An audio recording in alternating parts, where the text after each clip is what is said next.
Is there a volume? So good evening. Thanks for coming to Tahoe. It's wonderful to have you and coming to my home. I've been here over 20 years and I love Tahoe, and I hope you find the same thing. I want to start by letting you know that right after this keynote presentation, we have a foundation gala. And what that is about is helping our students. Okay? It's not about is the food worth it, it's about helping our students. And Leslie Banta, and the food is worth it. The food is wonderful, but all the money goes to helping our students, getting scholarships for our students so that our students can succeed and achieve their dream in mathematics. So please consider the gala. And Leslie is selling tickets right now, and she's happy. Huh? And Katya. And Katya, they're both selling tickets, so please consider coming to our gala, even if you're going to stop by for 5 minutes, just to support our students so that we can have a good scholarship for our students, because that's what we're all about, is our students. So a couple things. First thing is I want to welcome you to this college. This is our first time ever having it at Lake Tahoe Community College. I don't know if all of you were part of the survey, but a year ago we took a survey finding out if it was a good idea to leave the casinos and come here. People were really concerned about the smoke and the cigarettes. By the way, you're not allowed to smoke here. So that was one of the big reasons. Also, we're in California, so it's easier to get funding. But it was very clear that people wanted to come, and we actually have a good group. We have a lot more than last year, so things must have been right. So we're expecting a really exciting conference with great speakers, great presentations about food. Because we're having it here and because Lake Tahoe Community College is able to allow us to use this place without paying anything, we're able to keep the prices down and give you better food. So in particular, tomorrow morning, we're going to have continental breakfast for everybody. And that's going to be muffins and snacks and stuff like that, coffee, and more coffee, because I know how people are. We'll also have tea and water, too, in case you like that better. And we have the best water in Tahoe, by the way. So there will be food, and lunch is catered by one of our best restaurants in town called Artemis. It'll be a Greek restaurant, and it's really good food. So you're going to be, we didn't want to cheap out and just have boring Subway sandwiches or something. So we're going to have good food for lunch also. So expect that. Expect that. So we're excited about this. It's our first year, and please let me know or any of our board members know if you have any suggestions for next year, because we're hoping to continue this as this is our 21st annual, and hopefully we'll have a 50th annual someday. That's the goal. I don't know if I'll make it, but I'm going to try. Just a note, because again, some of you may not be familiar with this college. On the back of the program, note that there's a map. So if you get lost, that's there. Also, you can come to me, of course. I know this college. I can go blindfolded anywhere. But also, some of our students, why don't you stand up? They also know it blindfolded. They're great calculus students, awesome people. And so if you have questions on how to get to places, we can definitely show you where each room is and all that. It's not a big college, but you could still get lost. So I want to introduce our president of CMC Cubed. And our president is Joe Conrad. We still selling tickets? So our president of CMC Cubed is Joe Conrad, and I just want to tell you how much I appreciate his effort. It is not easy to be president. It's a lot of work. First he had to organize Monterey Conference for 2 years, and now he has to deal with all of our mess. So this is Joe Conrad.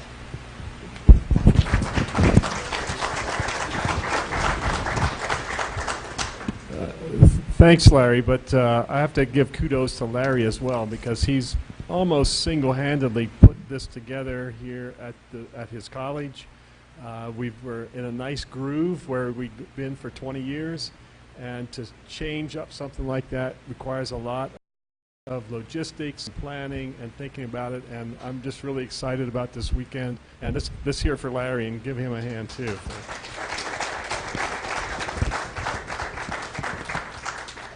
So it's my pleasure tonight to introduce this evening's keynote speaker, and that's Rick Luttmann. And Rick is retired professor emeritus from Sonoma State. He has earned degrees. His bachelor's was at Amherst. He got a master's at Stanford and PhD at the University of Arizona. And for quite a while, he was an editor of the MAA monthly problem section. I still am. He still is. And for quite a while, he has been an editor. And he specializes in classical geometry.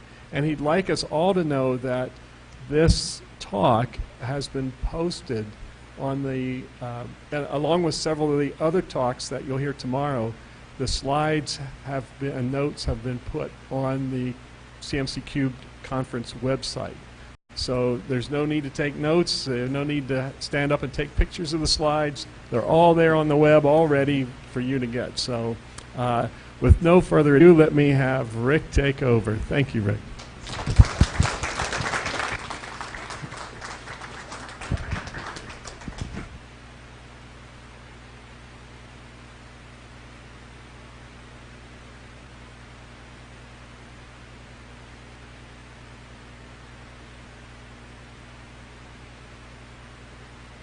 Can you hear me? Yes? Yeah. Great. Okay. You know, there's plenty of seats up here further if you have trouble seeing the screen.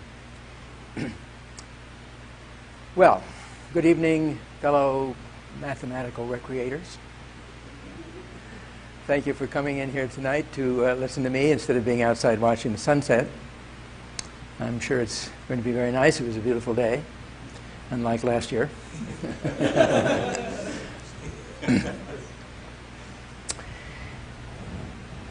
At my institution, Sonoma State University, we offer a class each fall in Mathematica.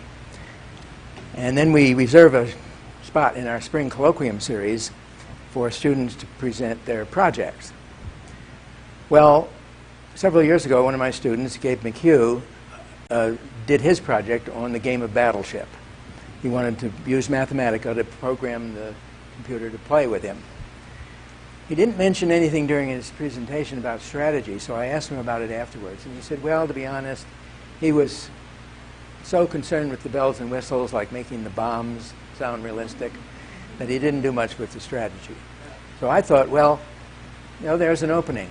Let's see what we can do with modern principles and strategies of game theory to understand the game of Battleship. And I did analyze a simplified version of it. If you don't know what Battleship is, don't worry, I'm going to explain the simplified version. It will be different from the full-blown version. But first I wanted to talk a little bit about game theory in general. Game theory is a very important branch of mathematics, a very useful one, but it's quite new in a subject that dates back many millennia. Its birth is traced to a seminal book from 1944 called The Theory of Games and Economic Behavior, published by John von Neumann, who was a Hungarian-born mathematician, and Oskar Morgenstern, who was a German economist. Now, I think most of us, when we hear the word game, we think recreation. We think board games, card games, gambling games that they're playing down the road right now, sports, hockey, basketball, bowling, golf, and so on. In mathematics, we don't exclude recreation, but it's much more about just the general nature of conflict and competition. And it is useful in some very serious places like warfare, politics, commerce, and so on.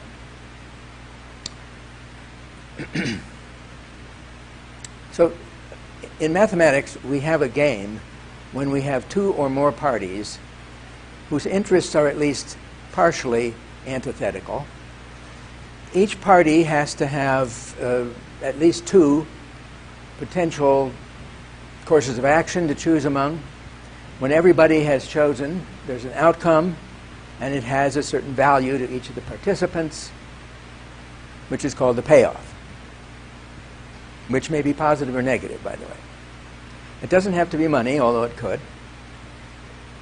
But it could be something like sinking a submarine, or winning an election, or selling more toothpaste than Procter & Gamble. Games can be divided into categories. The most obvious way to do it is by the number of players. The simplest games are two-person. two-party games. As soon as you get 3 or more, you have the possibility of collusion between some players against others. That makes it much more complicated. A special class of games is called the zero-sum games, because in that case, the total payoff to each of the players, positive and negative, adds up to 0. There's nothing coming into the game. There's nothing going out of the game. It's just a question of how they divide things up. You can imagine a group of guys playing poker some Saturday night in the garage. They all have a certain amount of money when they come in. They all have a certain amount of money when they go home. Each one may have changed the amount he has, but the total wealth among all of them is the same. So I wanted to take a look at a simple game.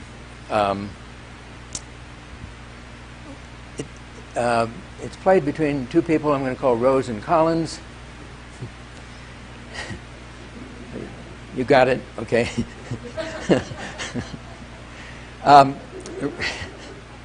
Rose has 4 options for activity. He can choose A, B, C, or D. I'll call those capital letters. And then Collins has 5, which are identified with lowercase letters. So we have this 4x5 array that shows Rose's payoff table. Now, of course, Collins has a payoff table too, but we really don't need to see that because all the information we need is here if we specify it's a zero-sum game. Wherever you see a minus sign in this, it means Rose loses that much. He loses it to Collins, so that's good for Collins. And positive number is a gain for Rose, and that comes out of Collins' pocket, as it were. We just have to bear in mind when we look at this, it is Rose's, and Collins is interested in the negative of it. Well, let's be very naive at first, and think about this from Collins' point of view. There's a nice juicy plus 88 over here, and there's an even better plus 121 over here. And he might say, well, I want to go for that. What do I have to do to get 121? Well, he certainly has to pick row D, but although that's necessary, it's not sufficient. Collins has to pick A. The trouble is that if Collins has the slightest suspicion that Rose is going to pick row D, he's going to stay as far away from column A as he can. In fact, he's going to look down this row and say, if he's playing D, well, where would I like to be? Then right there, that looks good. Minus 30. He owes me 30. Well, we could do the same thing with each of the rows. We could say if Rose is thinking of playing A and Collins knows about it or suspects it, he's going to look for the lowest number in this row, the algebraically lowest number, and that's the minus 101. If Rose goes for B and Collins knows about it, he's going to go for the minus 14, and in row C, he'd go for the minus 1. So on this slide, I circled those numbers. Those are the lowest numbers in each respective row. Before I go on, though, I want to talk about this conditional. I'm saying if Collins knows about it. How likely is that? Well, I'm going to argue it's very likely. First of all, Collins has a very serious interest in what Rose is going to do because it very much affects what he ought to do. And by the way, vice versa. Now, does he have means of finding out what Rose is going to do? Well, maybe the game is rational and there's some sort of rational analysis here. And if there is, and everybody would know about it, and each player would know what the other's best strategy was. They would know what the other's going to do. Yes, there's fair means and foul, though, to find out what the opponent's going to do. Collins, for instance, could spy on Rose. He could listen to keyholes. He could tap his phone. He could hack his computer. He could bribe somebody who's a confidant of Rose to find out what Rose is doing and slip the information to Collins. He could hire a psychiatrist to do a psychoanalysis of Rose and find out if he's risk-averse or more likely to take risk. He could snag a passing gypsy fortune teller and have her get out her Ouija board. So there's all kinds of possibilities. it seems like it's reasonable for Rose to say, look, I don't know if he'll succeed, but he's got both the motive and the means to find out what I'm doing. So the safest thing for me to do is to assume whatever I decide to do, he's going to know it. So in that case,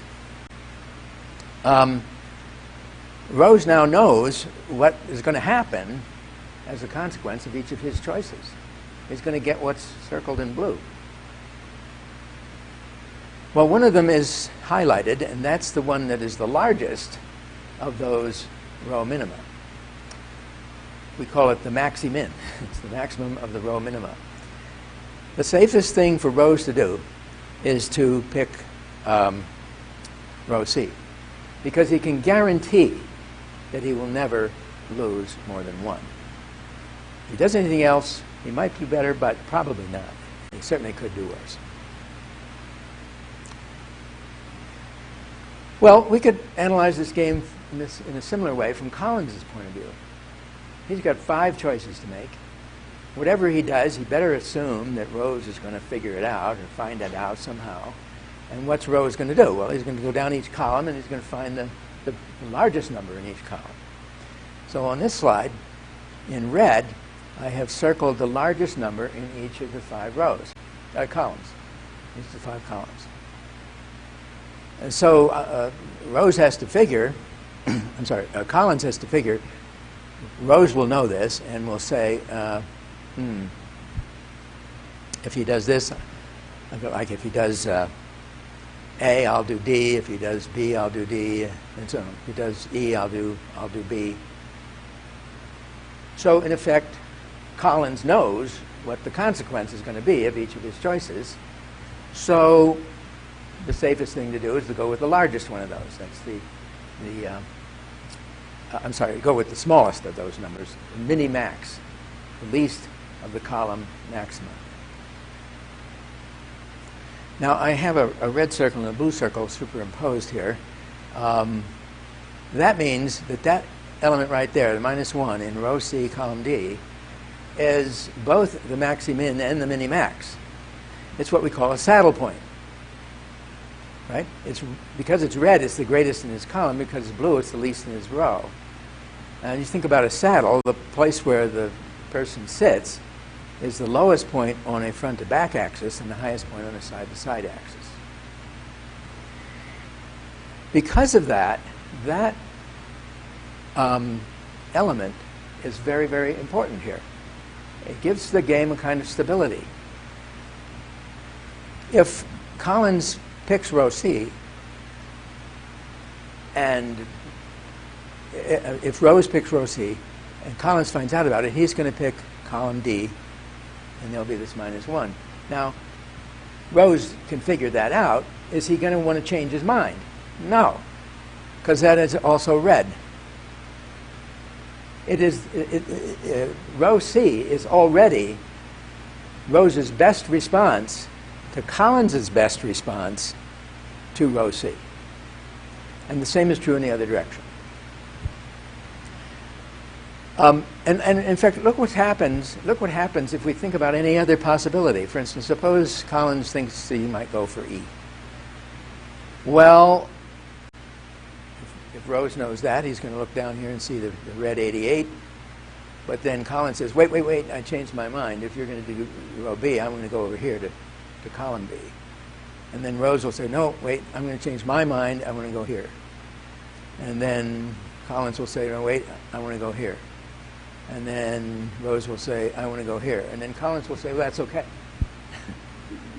I'm okay with that. Anywhere you start, if you chase things through that way, you'll find yourself back at the -1. So this game really is solved. We know what the best thing for each player to do is. Rose should pick row C, and Collins should pick column D. That's because this game had a saddle point. Now the question is that a coincidence? Do all games have this, or just this one? Unfortunately, it's a coincidence. Not all games have a saddle point. So let's look at another game. Yeah, it's a different game. Still between rows and columns. Still have 4 options there, 5 options there. And actually, all the numbers are the same, except 1. You see what's changing? The minus 14 is what's changing right here. Changes to plus 14. Now, I claim there's no saddle point. Let's use the blue and red circles again. I have circled I circle in blue the lowest element in each row, and in red the greatest element in each column. The minus 1 is the greatest of the row minima, but now the 14 is the least of the column maxima. This creates instability. There is no longer a choice that either one of them can make that is the best response to the best response to it. In fact, any choice that any one of them makes, the other one's going to respond as best he can to it, and then the original one is going to say, wait, I changed my mind, I don't want to do that. Let's see what happens. Suppose, for example, Collins picks column A. Rose is going to look for the red and say, I want to go with D. Then Collins is going to say, wait, I want to go here. And then Rose is going to look for the red, and Collins is going to look for the blue, and Rose is going to look for the red, the blue, the red, the blue, the red, and so on. And let's go round and round. And by the way, it'll always go round, eventually, always go round and round among these same 4 numbers. You start anywhere. Suppose we started with column E instead.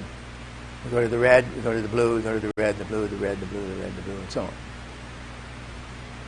So there is no solution in absolute terms like there was a minute ago.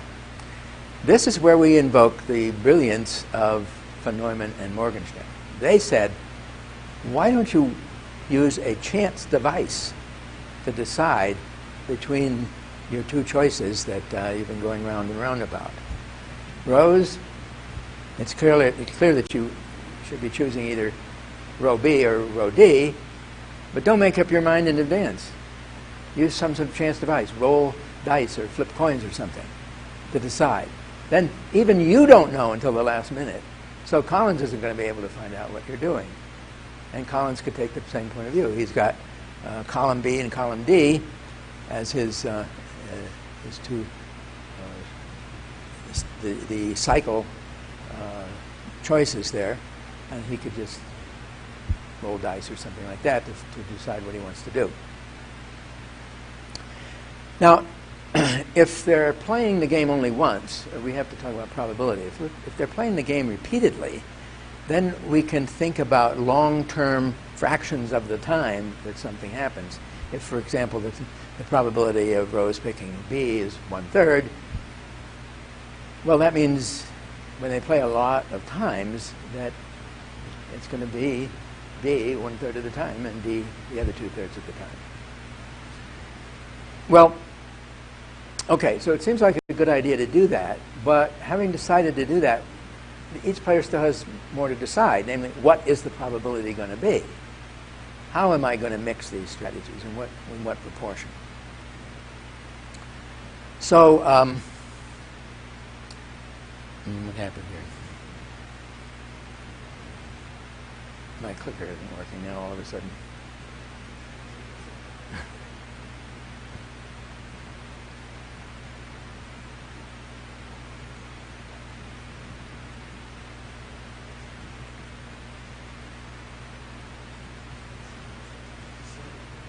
Yeah. Well, are there any questions? There's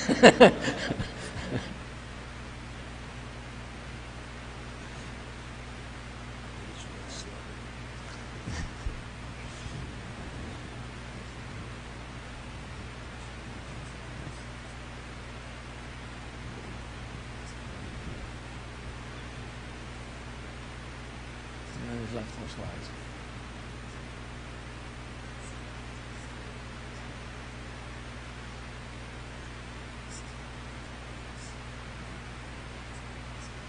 There, okay.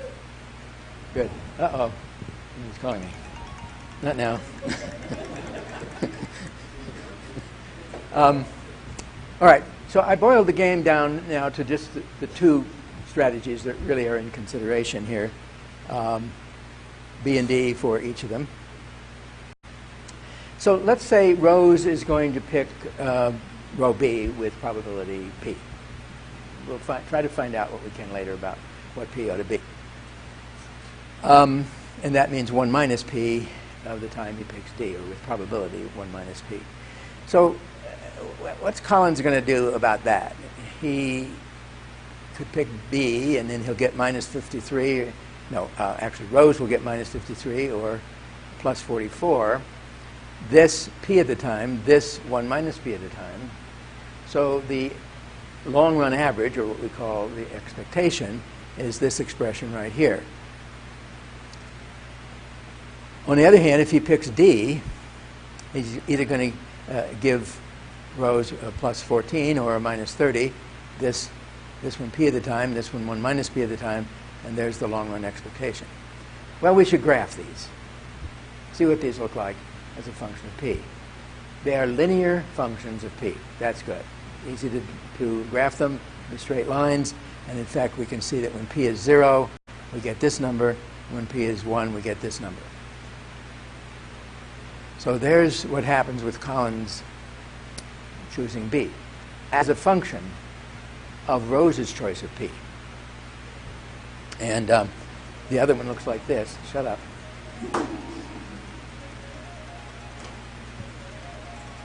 Come on, stop. Later. All right, so as a function of P, we see what is going to happen when Collins picks, when he picks column B and when he picks D. Now, everybody can know this, not only Rose, but Collins. And Collins is going to say, well, sorry, buddy, nothing against you, but as they always used to say in ancient Rome, mors tua vita mea, thy death is my life. If I'm going to win, you have to lose. So I want the lowest choice. And that's why I made this a little heavier here, because that's really what's going to happen. Collins is going to pick, whatever P is, he's going to pick whichever of these lines is the lowest. And they cross here at the highest point. So that's what Rose is going to be interested in. Rose gets to pick P. What does he want to do? He wants this to be as high as possible. So he will find the highest point on this broken line is right here where they cross. And that happens to be where P is equal to 74 over 141, which you can easily find out if you, I'm not going to derive it, but it's just look at these similar triangles here, and you can easily find out what P is. All right, but now we also have to worry about picking a Q for Collins, because he also has a choice of two columns. Let's say the Q denotes the probability with which he's going to pick column B, and 1 minus Q, this one. And so now what's Rose going to do? Well, he could pick row B and get a minus 53 or a 14. He'll get minus 53 Q at a time, 14 1 minus Q at a time. So right down here we have the long run average, the so-called expectation. And similarly for row D. So we have these two expressions. We'll graph them as a function of Q. I've made the horizontal axis do double duty here. It's the Q axis for the pink graphs and the P axis for the blue ones. But once again, we have two lines that are crossing, and so Rose is going to say, well, if Collins gives me a choice here between these two, I'd always rather pick the upper one. So we know what's going to happen. It's going to be this as a function of Q. And Collins is going to say, sorry, but I want you to get the least payoff, so I'm going to go with the lowest point, and that's here, where Q is 44 out of 141. The vertical component of both of these points is the same. And so this number here represents, in effect, what will be the long-run payoff to rows. It's negative. It's not very much negative, but the game is a little stacked against him, in effect. Now, I do want to call one thing to your attention. Let me back up to here. The place where these cross is this p-value, and they cross where Collins B and D payoffs are equal. So at that point, Collins is indifferent between those two strategies. What does that mean? Well, he shouldn't. It doesn't mean he can afford to be careless and just say, "Oh, what the hell? I'll do one or the other," because it was Rose's defensive strategy to think about what should P be. But he's not wedded to that. If Collins does something stupid, he can change his mind. He can say, "No, wait a minute. If he's always going to, for example, pick choice B, I'm going to abandon this P and go with P equals 0." So Collins doesn't want to tempt Rose not to use this P. So he still has to mix his strategies. And when each of them is mixing his strategies, the other is going to be indifferent to his choices. He can afford to mix them any way that is beneficial for some other reason. Okay, well, enough about the example game. I want to turn now to Battleship. As I say, this is going to be a very simplified version of Battleship. The real game is played on a 10 by 10 grid, and there's several ships of different sizes. It is impossible to do a mathematical analysis with that many variables. So I'm going to take a very simple ocean of a 4 by 4 grid, and I'm going to assume there's one battleship that is 3 cells long. And also we're going to play just one game at a time. Player 1 will be the one who parks the battleship somewhere in this ocean. It has to be 3 consecutive cells in a row or column. And then player 2 is going to try to sink it by sequentially bombing the cells. And when he's hit all 3 cells that the ship is in, it sinks, and the game is over. He will always be able to accomplish that in at most 16 bombs, but the idea is to try to do it in as few as possible. Yeah, it turns out if he's really dumb, it might take 16, but with any thought at all, he can keep it down to 9.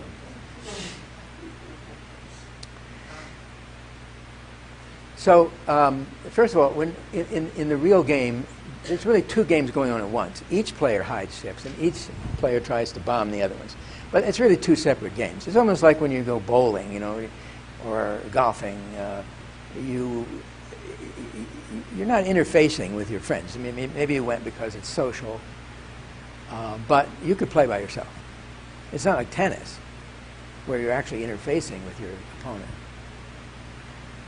Also, like golf, this is one of the few games where a low score is desirable. Right? I mean, you don't win a hockey game by having fewer goals than your opponent.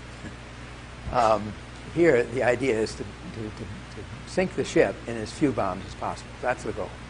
And that's what player 2 will be trying. Well, there are 2 possible positions in each row where you can put a 3-unit ship. There's one and there's one. 2 in each of 4 rows is 8, and then same with the columns, so you got 16 possible positions. But rather than dividing them into horizontal and vertical, I'm going to divide them into 2 groups of 8, what I call the A group, which are in red, and the B group, which are in blue. The A group all have a corner cell in them, and the blue ones, the B ones, all have at least 1, actually 2, center cells. And one reason for doing this, perhaps the main reason for doing this, is we're talking about a square here, and a square has a lot of symmetry. Right? In fact, a square has 4 rotational symmetries and 4 reflective symmetries.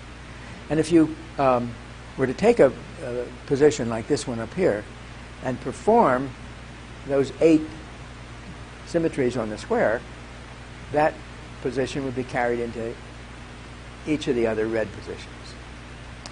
And the reason that's significant to us is, how could there possibly be a difference between how we treat this position and how we treat this one when they're basically the same if you just turn your head 90 degrees?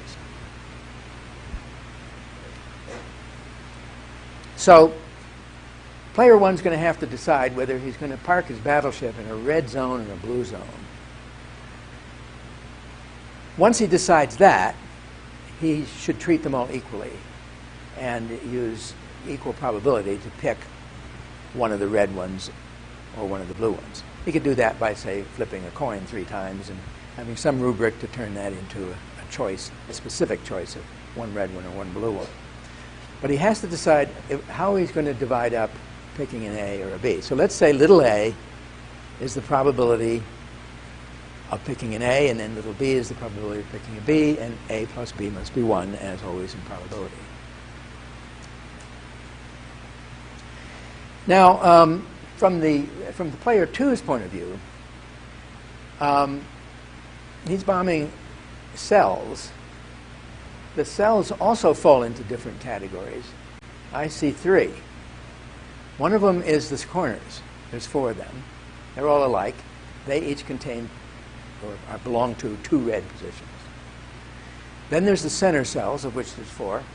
And they each belong to 4 blue positions, 2 vertical and 2 horizontal. The remaining 8 cells are what I'm going to call edge cells, not corners, but somewhere along an edge. And each of those belongs to 2 red and 1 blue. Now, 2 reds and a blue is always going to be better than 2 reds.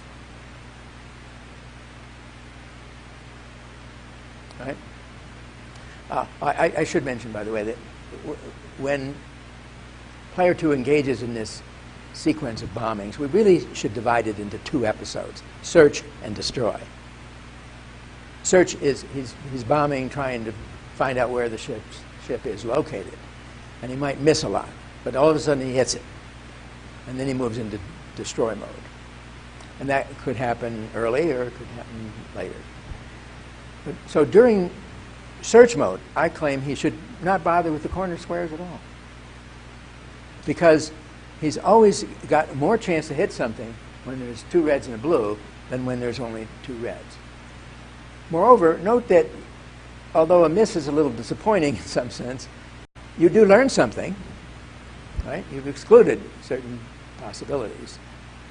And so you exclude more 2 reds and a blue by hitting an edge cell and missing than by hitting a corner cell. So really the choices for player 2 are edge cells and center cells. In what order? Well, I'm kind of randomly going to pick an order. I'm going to call it the CCE strategy. And what I mean by that is he's going to start out hitting a center cell. He must choose it at random, by the way, because if he always picked the upper left-hand corner or something like that, if he even favored one over another, player 1 would sooner or later find out about this and exploit it to his own advantage and against player 2. So what happens? He hits a center, and he has a chance of hitting any 4 of the 8 Bs. If he does, we'll talk. He moves into destroy mode, and we'll talk about that in a minute. But if not, then he bombs another center cell. And I claim the best thing to do is to bomb, if that's the one he bombed, bomb the diagonally adjacent cell, because that one is part of the remaining 4 Bs. It wouldn't make much sense to bomb this one and then bomb this one, because you've already eliminated 2 of the Bs there. And then if that's a miss, you still have 2 more. It's a waste of bombs, right? It's a waste of bombs to do that. So 1 center, and then if that misses, the diagonally adjacent center. If that misses, then he goes to the edges. Now the edges must also be randomized here. Don't always pick the top one. Say, again, if he favors any one edge, player 1 will exploit that. So he randomizes the edges. He randomly chooses between the two on one edge and bombs it. If he hits it, we'll go into the destroy mode. Otherwise, he goes on to the next one. And if that misses, the next one, and so on. So I want to do an analysis of how long it takes him, how many bombs it takes him to hit each of the 8 cells in the 8 positions of the A type and the 8 Bs with this strategy. All right. Well, let's suppose he has a hit here. Now he knows it's one of these two vertical or one of these two horizontal. Which is it? Don't know. You have to kind of guess. So he can randomly pick, say, the adjacent in the row or the adjacent in the column, bomb it. If that's a win, good. He knows now that, let's say he, just to be specific, he bombed this one. Now he knows he got 2 hits here. It's this one or it's this one. He doesn't know which it is, 50-50, so he flips a coin, bombs one end. If he's lucky, he wins. If not, just takes one more. So let's count up how many bombs it takes to hit those 4 B positions. If he's lucky, it's a hit, hit, hit. That's 3. That's where this 3 comes from. Or it's hit, hit, miss, hit. That's 4. Or it's hit, miss, hit, hit. That's this 4. Or it's hit, miss, hit, miss, hit. That's 5. So that's where these first 4 numbers come from here. If the first strike at the center cell is a miss, then he goes on to the diagonally adjacent center cell. And if that's a hit, well, it's pretty much the same drill we just did, except we have to allow for that one miss that we had to start with. So it's the same numbers, 3, 4, 4, 5, each incremented by 1. So 4, 5, 5, 6. That's where these come from. What's the average of those numbers? Well, they run from 3 to 6, and they're rather symmetrically arrayed, so they average at 4.5. Meaning, if it's a B position, this strategy will, on average, take 4.5 bombs to sink the ship. All right, what if the first 2 strikes are misses? Then he goes to an edge. If he hits with this, say this one, then he's got a free hit next to it, but he has to gamble on the ends, same as before. So it's miss, miss, hit, hit, hit. That's 5. Or it's miss, miss, hit, hit, miss, hit. You get the 2 A's on that edge. So there's the 5 and 6. If, on the other hand, this edge is a miss, then he goes to the second edge. If that's a hit, same drill, except instead of 5, 6, it's 6, 7, because he's got one more miss before he gets there. And so we go down the line. If it's the third edge, it's 7, 8. If it's the last edge, it's 8, 9. So it's going to take anywhere from 5 to 9 bombs to hit the A cells, and the average of those is 7. So now we'll plug that into this formula down here, because remember, little a is the probability that it is an A cell times the number of bombs it takes to hit it. And then B is the probability of it being a B position, and we multiply that by 4.5. All right, it's graph time. Let's graph this, remembering that B is equal to 1 minus A. So again, this expression down here is a line, and when A is 0, it's 4.5, and when A is 1, it's 7. There it is. So just to make sure we haven't forgotten what we're doing here. What we're saying is player 1 has a choice of the probability with which he's going to pick a red or a blue position. And we're seeing what happens if player 2 uses the CCE strategy. And how long it's going to take as a function of A. So there's the graph. Now, there's kind of a disadvantage of this strategy intrinsically. Remember I mentioned before the edge cells are better than the corner cells because they belong to 2 reds and a blue. Yeah, but with this strategy, By the time he gets around to bombing the edge cells, he's already eliminated all the B cells, the B positions. So it's sort of like he's forfeiting some of the advantage he might get by bombing the edge cells. There's less, there's fewer positions remaining to get a hit with, and if it's a miss, there's only 2 that he's eliminating. That strategy is clearly biased toward it being a B cell, a B position, isn't it? I mean, he's going for the Bs. He will definitely get it. If it's a B, he definitely gets a hit on the first or second bomb. And that's why it's so low over on the left, because A is small. That means B is large. It's very likely to be a B position. Well, here's another option then that takes account of this problem I just pointed out. Hit only one center cell, and if that's a miss, then go to the edges. So, for instance, let's suppose we hit this center cell. Again, it has to be done at random, but let's say it's this one. Well, if that's a hit, same thing we said on the previous slide for the first 4, 3, 4, 4, 5. That's not going to change. If that's a miss, it will abandon searching for the Bs and go down to the edges. Randomize the edges. Now notice that on each edge there's 2 edge cells, and one of them's B position has been eliminated, but the other one has not. So he bombs the one that has not been eliminated. So it's no longer a random pick between the 2 edge cells. He goes for the one where a B position is still an option. All right, so now what happens?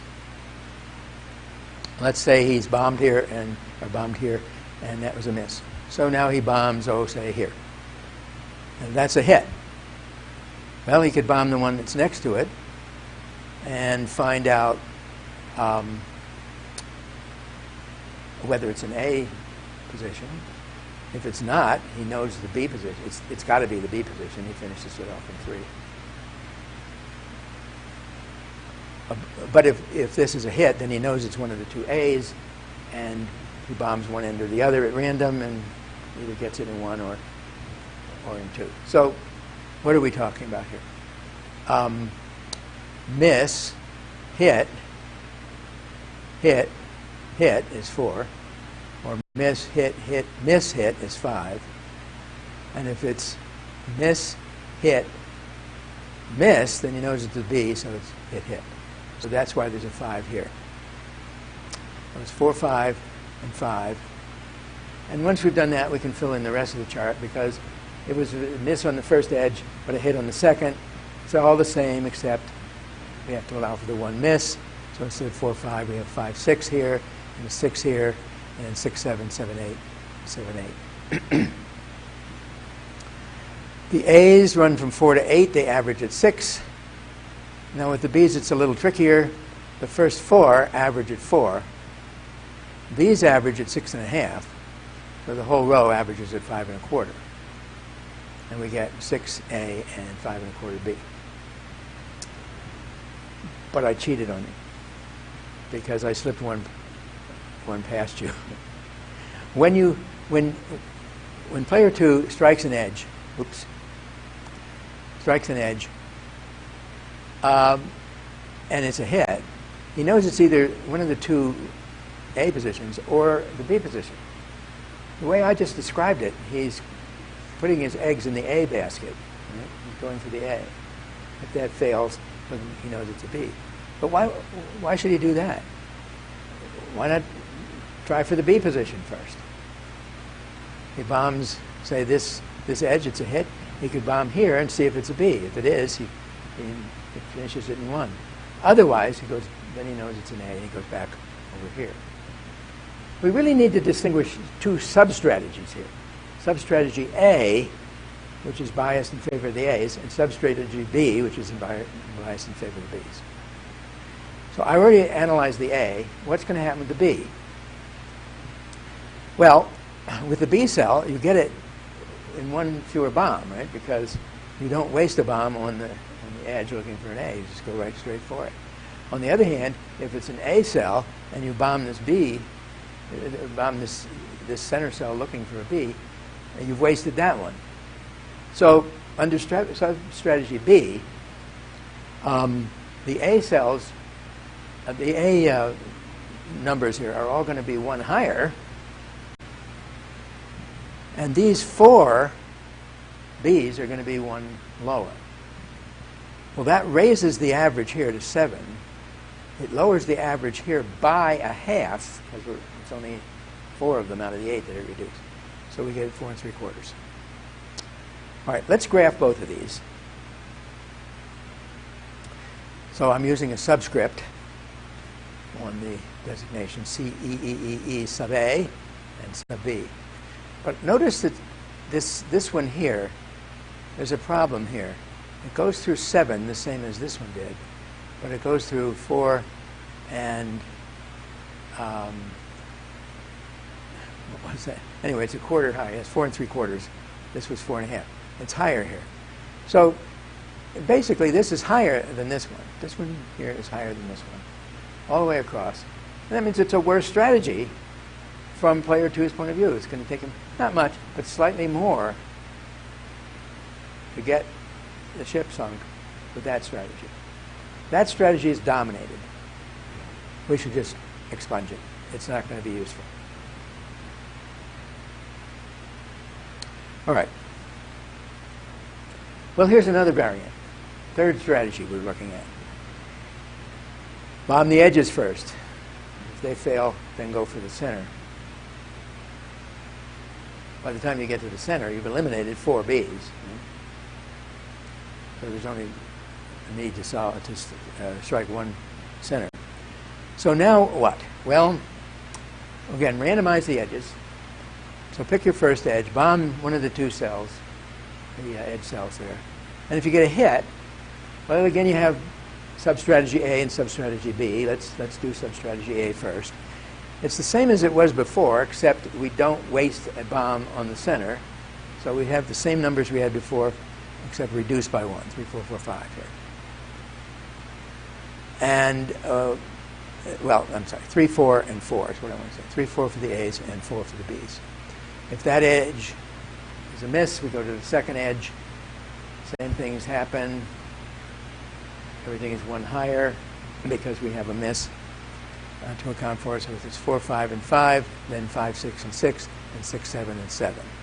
And that's all the A's because we bombed all the edges, and we didn't. If it was an A position, we got it.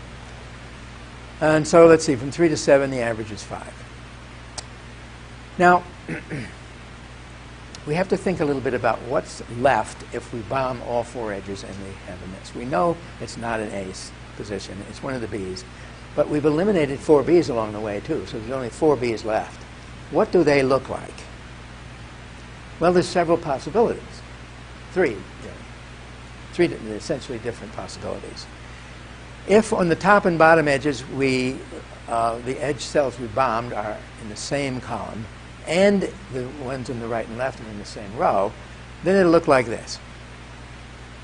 The 2 verticals and the 2 horizontals. And in terms of bombing them, this is virtually the same as the very first thing I talked about when we bombed a center cell. It'll take 3, 4, 4, or 5 to get each of those B cells. If, on the other hand, this one and this one are opposite, and this one and this one are opposite, then the B's that are left have this kind of configuration. There's 2 B positions in each of the center cells. So they're all alike. So pick one. Bomb it. If it's a hit, then it takes 1 more bomb to decide which one it is, and if you miss, it costs only 1 bomb, and so on. And if the first thing you hit, say, was this one and it's a miss, then you know it's these 2. And again, it's pretty easy to go through the rest. So it again takes 3, 4, 4, or 5 bombs to sink the ship if it's this configuration. The third configuration is the 2 that were bombed on one pair of opposite edges were in the same file, but in the other direction they were in opposite files. It could be this way or interchange the rows and columns. Now, surprisingly, this is better. Not much better. In fact, it's as little better as it could possibly be in a game where everything's got to be integers. It's 3, 4, 4, 4. You bomb one of these two that has 3 in it. If it's a miss, you know it's the remaining one, remaining big one. You can finish it in 3. If it's a hit, well, it's either, let's say, for instance, it's this one. You get 2 vertical and 1 horizontal. Go for the other center one. If it's a miss, you know it was this one. If it's a hit, you gamble on the ends, as always. So it's going to take 3, 4, 4, or 4 more bombs to hit this one. Slightly better. Of course, we don't get here unless we had 4 misses already. We have to allow for that. But the real question is, can we arrange that we wind up with this one instead of these two? And I claim you can, without giving an advantage to player 1. By the time you come to your 4th edge, you've already bombed 3 edges and missed. But 2 of the edges you bombed are opposite each other. Let's say, for instance, the right and left. Well, you might have bombed, as this shows here, in the same row. Then you want the 4th bomb down here to be opposite from this one. That would be here. So these are color-coded. Red ones. If, on the other hand, this one was in a different row from this one, then you want these to be in the same column. So again, it's color-coded. You go from blue to blue. And since it's all random up to this point, it's not going to give player 1 an advantage to know you're doing it that way. So you can always arrange for it to be 3, 4, 4, 4. Therefore, I put in these numbers 7, 8, 8, 8. And now we can see what the average of the B's is. 4, 5, 6, 7 average to 5.5. 7, 8, 8, 8 average to 7 3/4, and halfway between them is 6 5/8. And so this is what we are going to have to graph. But that's only sub-strategy A. We still have sub-strategy B, but I won't belabor it. It's the same as before. This one's going to go 1 higher. And these four here are going to go 1 lower, but there's only half of them, so it goes down by half. 6, the 6th, and the 8th. So I've added 2 new lines, these up here. But notice again, this one agrees with this strategy over here at the right edge, but otherwise is higher than it. So it's, again, dominated. It would never make sense to use that strategy. So we erase it. We've really got 3 strategies then so far. We've got this first one, CC, EE. We've got the second one, sub-strategy A, CE, and so on. And we've got this one. And you'll notice that the lowest of these, for each value of A, is this line, then this one, and this one. In other words, if this was all the story, then player 2 is going to say, well, if player 1 picks a lowish A, I should go with this strategy. If he picks a highish A, I should go with this one. And if it's middle-ish, I should go with this one. But how close are we to being done here? I've looked at 3 strategies. How many ways can you permute the C's and the E's? There's a lot more ways that we haven't talked about. But the good news is that none of them is going to be as good as the ones we've looked at. They're all either going to be the same or worse, and if they're worse, it's generally because of this problem that you're bombing somewhere where you've already eliminated something. We saw what the problem was there. Now, just in case you don't believe your intuition, or you don't believe mine, I actually sat down and worked out what these look like for all the rest of the positions. So all those green lines represent the corresponding lines for all these other positions. And the important point to notice is none of them ever cuts below this 3-segment broken line. So actually we were done. We were done. A should be chosen for this to get this highest point right here. Why the highest? Because remember, player 1 is choosing A. And he's not doing player 2 any favors. He wants to make it as hard as possible. He wants to take as many bombs as he can. And so that's what A should be. And notice that this strategy isn't involved here at all. This point is the intersection of that line, the CE strategy, and this one is the double E strategy. So player 2 is going to be indifferent between those two strategies with that choice of A. But, just as with Collins, he can't just say, oh well, what the hell, I'll do anything. Because player 1 isn't mandated to pick this A. This was just his defensive position. He has an offensive position. If he finds out Collins is going to do something injudicious, he can always change his mind. He could say, oh, you're always going to pick E. Well, then I'm going to go, I like the high point on that line. I'm going to go with A equals 0. I'm never going to pick an A. If you pick this one all the time, I'll never pick a B. If you mix them, if you mix them, you'll get a line that's kind of a combination of these two lines in between.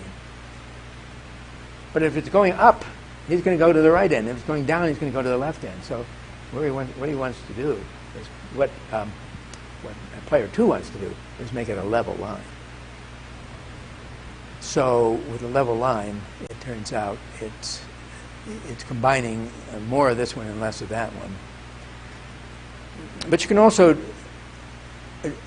go back to the same strategy we used with Collins and just say, well, player 1 could always pick an A or always pick a B. Let's say player 2 picks the CE strategy with probability B, so P, I'm sorry. And so this graph now has the bottom axis is doing double duty. For the blue curves, it's still the A axis, but for the red curves, it's the P axis. And so all B gives this, all A gives this. Now player 2 knows, as a function of his choice of P, what player 1 is going to do. He's always going to pick the higher of these, and player 2 wants to make sure that's as low as possible. That's right here. So our advice, in the end, then, to these players is the following. Player 2, go get yourself a deck of cards, pick out 19 of them, make 11 of them red, the other 8 black, give them to a friend of yours, tell them to shuffle them real well, spread them out face down on the table, pick one.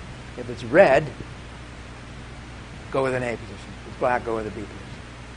And then you do the flipping of the coins 3 times to pick one of the A's or one of the B's accordingly. For the other player, player 2, he has to choose between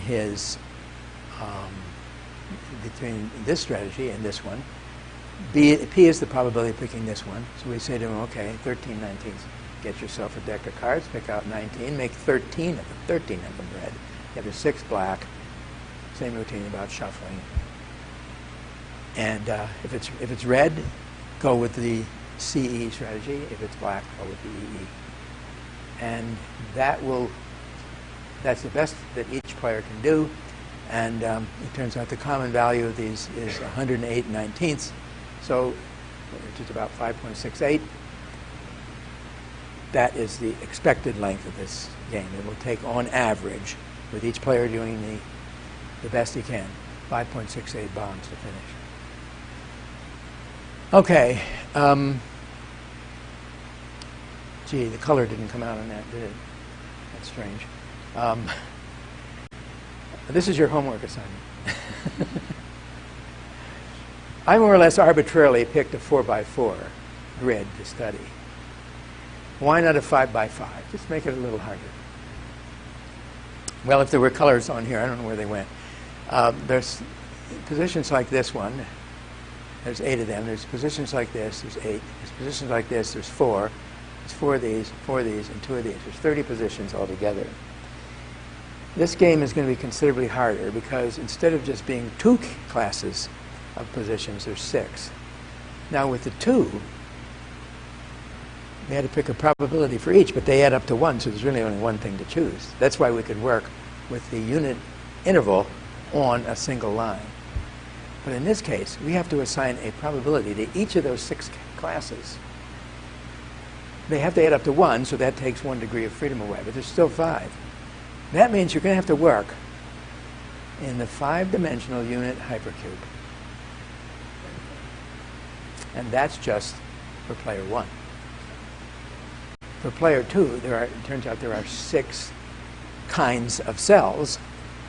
1, namely the corners, can be eliminated, but there's still 5, and it's hopeless to try to figure out what his possible strategies are. So your job is to show that if you take, let's say, the n by n grid and a ship of length L, where L is less than or equal to n, the problem is either trivial or impossible. I'll leave it at that.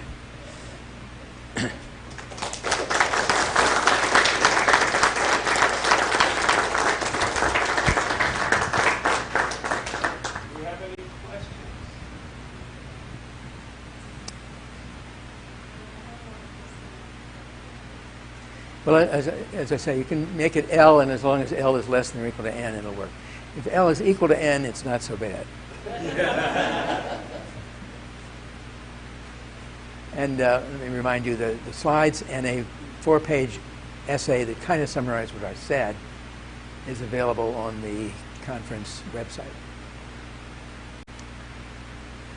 Anything else?